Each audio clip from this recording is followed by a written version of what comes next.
Andy does a lot of inward thinking.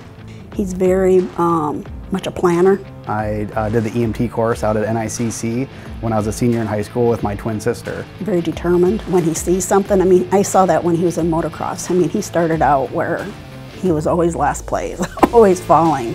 And my husband had taken him to a training camp down in Georgia. And once he came back from that training camp, this was when he was only like 12 or 13 years old, and he started winning, and the confidence just kept building. And to see that determination that I'm going to be a winner, my goal is to hit that podium, to be in first place. I think that's carried on into his adult life, that he's more determined than anybody that I've ever seen. I was 10 years old. I remember being at the dinner table when my dad brought home a dictionary and had the word Paramount highlighted.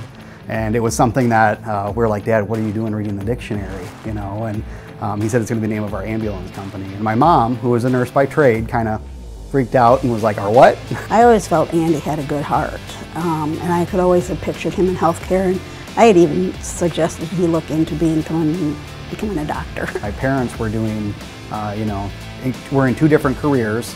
One was in logistics with trucking, and the other one was a nurse, taking care of people. I think that was a big thing that I always kept in the back of my mind, because I honestly enjoy the logistics part of transportation, but I also have a huge passion of taking care of people. With that foreshadowing of healthcare and transport, you put it together and it's an ambulance. The one thing that we really instilled in our children growing up, and they would probably tell you this too, is respect. You have to respect everyone. You have to respect your employees, because they are out there doing the hard work, they're doing the hands-on care. You don't want to ever belittle them. You want to make sure that they're on the same level as you. Don't talk down to them.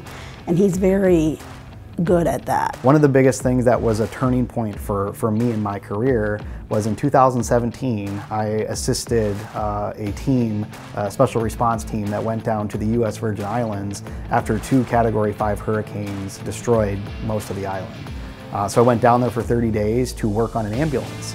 And we were taking care of patients. We were in some of the worst places you'd ever see, but it was something that really humbled me and made me want to do more.